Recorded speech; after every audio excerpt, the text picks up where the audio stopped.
বিজেপিতে সভাপতি বদল জল্পনা, পরিবর্তনের ইঙ্গিত খোদ সুকান্ত মজুমদারের মুখে। নেতার পরিবর্তন হয়, কাজ একই থাকে। একজন ব্যক্তি সব পরিবর্তন করতে পারে না, ক্যাপ্টেন পরিবর্তন হয়, গেম একই থাকে।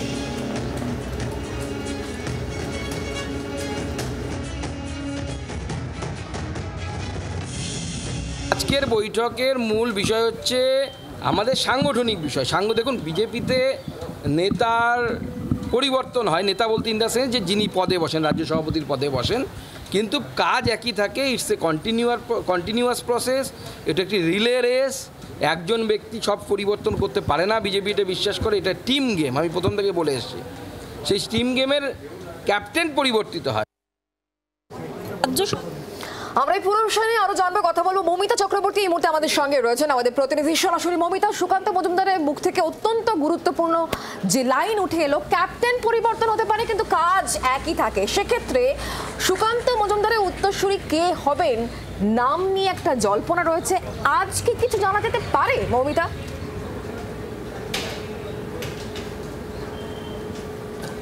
দেখো, কাজ যে শুরু হয়ে গিয়েছে তার ইঙ্গিত কিন্তু দিয়েছেন খোদ সুকান্ত মজুমদার নিজে। কারণ তিনি এক্ষেত্রে যে বিষয়টি স্পষ্ট করেছেন যে বিজেপির যে নিয়ম, সেই নিয়ম অনুযায়ী 22 জন যদি জেলা সভাপতি থাকেন তবে তারপরে সাংগঠনিক যে প্রক্রিয়া, সেই প্রক্রিয়া অর্থাৎ নমিনেশন ভোটাভুটির কাজ শুরু করা যায়। এবং এক্ষেত্রে গত পরশু দিনই 25 জন জেলা সভাপতির নাম চূড়ান্ত হয়ে গিয়েছে, সেটা প্রকাশিত হয়ে গেছে। তাই খুব স্বাভাবিকভাবে সাংগঠনিকভাবে ভোটাভুটিতে কোনো সমস্যা নেই। নেতার পরিবর্তন হয়, ক্যাপ্টেন পরিবর্তন হয়, কিন্তু কাজ একই থাকে। টিম গেমের কথা তিনি বলছেন এবং একজন সব কাজ একা করতে পারেন না, সব পরিবর্তন করতে পারেন না। কিন্তু এক্ষেত্রে সেই প্রশ্নটাই উঠছে যে ফের সুকান্তর ওপরেই ভরসা রাখবে বঙ্গ বিজেপি ক্যাপ্টেন হিসেবে, নাকি অন্য কোনো মুখ আসবে?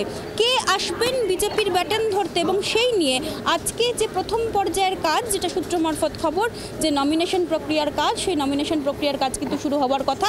কারণ এক্ষেত্রে আর কোনো যে বাধা নেই এবং সাংগঠনিক যে প্রক্রিয়া, সেই প্রক্রিয়া যে শুরু হয়ে গিয়েছে তার ইঙ্গিত দিয়েছেন খোদ সুকান্ত মজুমদার নিজেই।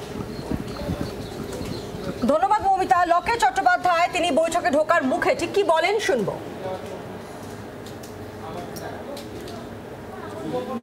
রাজ্য সভাপতি কে হবেন সেই নিয়ে যেরকম প্রস্তুতি রয়েছে, প্রশ্ন রয়েছে, অস্বস্তিতে পড়ছেন আপনারা? কারণ এখন অবধি তো মুখ কে হবেন এটা সব জায়গাতেই আমাদের আছে, পুরো দেশে চলছে, সাংগঠনিক প্রক্রিয়া চলছে। এটা সাংগঠনিক প্রক্রিয়া চলছে, এটাতে কোনো অস্বস্তির কিছু নেই, ইটস এ প্রসেস।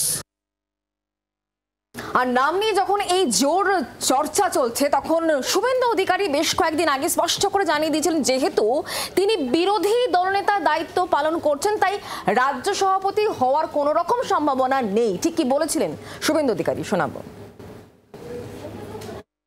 বিজেপিতে এক ব্যক্তি এক পদ, রাজ্য সভাপতি কাকে করবে বিজেপি ঠিক করে, কিন্তু মুখ্যমন্ত্রী কখনো রাজ্য সভাপতি হয় না, বিরোধী দলনেতা কখনো রাজ্য সভাপতি হয় না। বঙ্গ বিজেপিতে সভাপতি বদলের যে একটা সম্ভাবনা ইঙ্গিত পাওয়া যাচ্ছে, আজও হতে পারে একটা সম্ভাবনা রয়েছে, এবং তা নিয়ে তৃণমূলের ঠিকই বক্তব্য, তৃণমূলের আইটি সেলের স্টেট ইনচার্জ দেবাংশু ভট্টাচার্যের বক্তব্য শুনবো। সভাপতি হলো তাই দিয়ে বাংলার মানুষের কোনো ইন্টারেস্ট নাই, কিছু যায় আসে না। তথাগত বাবু থেকে শুরু করে রাহুল সিনহা থেকে শুরু করে ইদানিংকালে দিলীপ ঘোষের হাতে যখন ভারতীয় জনতা পার্টি ছিল, বামেদের ভোট টেনে তাদের রাইজ হয়েছিল, তারপরে সুকান্ত মজুমদারের হাতে ভারতীয় জনতা পার্টি গেল। তো আলটিমেটলি সব জায়গাতেই বিজেপি একই। বিজেপি মানে দাঙ্গাবাজ, বিজেপি মানে সাংগঠনিক উস্কানি দিয়ে মানুষের বিভাজন তৈরি, বিজেপি মানে বাংলার টাকা আটকানো। নেতৃত্ব যেই আসুক না কেন, তাতে বাংলার মানুষের কপাল, ভবিষ্যৎ বা বাংলার মানুষের সাথে যে দুর্ব্যবহার কেন্দ্রীয় সরকার করছে, তাতে আলটিমেটলি কোনো চেঞ্জেস আসবে না। সবাই আলটিমেটলি গুজরাটে বসে থাকা দুই গুজরাটি ভাইয়ে রিমোট কন্ট্রোলে চলা ব্যক্তি, সেই রিমোট কন্ট্রোলের দ্বারা দিলীপ চলেছে, সুকান্ত মজুমদারও চলেছে, আগামী দিনে যিনি আসবেন তিনিও চলবেন।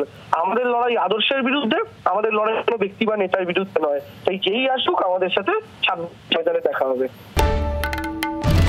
বাংলার আওয়াজ, বাঙালির আবেগ, জি 24 ঘন্টা।